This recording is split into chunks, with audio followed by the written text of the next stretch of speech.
Kinondisyon namin ang dalawang food cart na magtitinda sa Matayo para maiwasan na masiraan at malayo ang biyahe. Pero may nangyari na hindi namin inaasahan. Bali, nung nakaraang araw pa tong video na to. Ngayon ko lang nga na-upload at dahil busy nga kami. Sana panoorin nyo pa rin mga kakingpin. Napatawag si kuya ng 6:30 PM sa amin. Akala namin nakarating na sila sa area na kanilang pagtitindahan. Kasi sabi namin ni Mr. kapag nandun na kayo, tumawag kayo sa amin. Yun pala, nagka-problema at nasira pala ang dalawang cart. Kahit nga gabi na at malayo, no choice kami ni Mr. kundi mag-rescue nga doon. Parehas pala na nasunog ang clutch lining ng kanilang mga motor. Dahil mayroon palang daan doon na mataas. Hindi nga kinaya at maraming ang karga ang kanilang cart. Mabuti na lang si Herald na kapatid ni Mr. ay marunong ga magmekaniko. Isinama nga namin siya at siya na lang talaga ang pag-asa namin para maayos nga ang dalawang cart. At mabuti na lang meron pang ang mga shop na bukas pa na nabibilihan ng mga parts ng motor.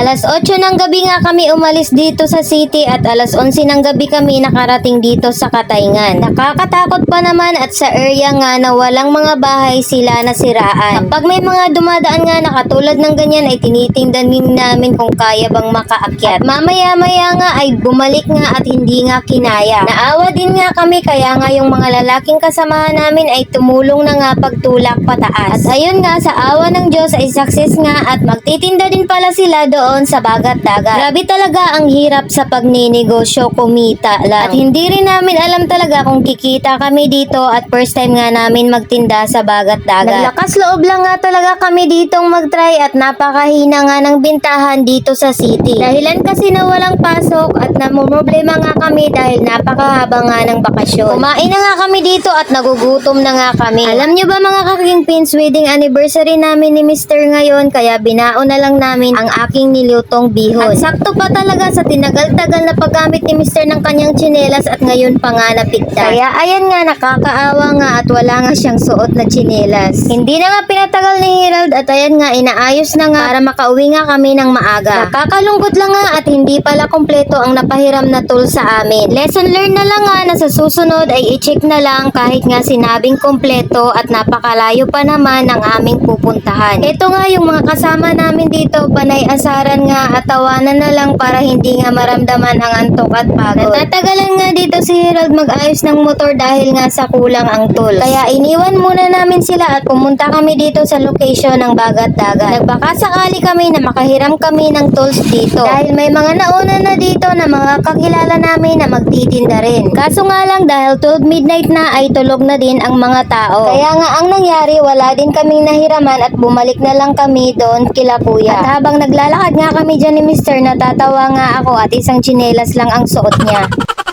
Mabuti na lang nga pagbalik nga namin dito, awa ng Diyos at malapit na ngang maayos ni Herald. Sa sasakyan na nga namin ikinarga ang mabibigat para hindi nga mahirapan ang cart pataas. Pinauna na nga namin ang cart at susunod lang nga kami. Pagdating nga namin dito sa unahan, nandito din nga ang cart ni Beng. Ito naman nga ang isusunod na aayusin ni Herald. At dahil hindi nga kompleto ang tools, hindi rin naayos ni Herald. Kaya napagdesisyon na lang namin na lagyan na lang ng lubid at hilain na lang nga papunta sa area na pagtitindahan. Hindi rin basta-basta ang paghila na ginawa namin mga kakingpins dahil napakalayo pa nga ng area na pupuntahan namin. Dalawang barangay pa nga ang dadaanan namin bago kami makarating doon. After namin silang mahatid sa area na kanilang pagtitindahan ay umuwi na agad kami. May mga part pa nga dyan na tumitigil kami para nga maidlip muna si Mr. Okay lang na matagalan kami, ang importante nga ay safe kaming makauwi. 6 AM nga kaming nakauwi sa bahay at matutulog pa lang nga kami. Hanggang dito lang ang video ko at salamat sa panonood. Bukas naman ulit.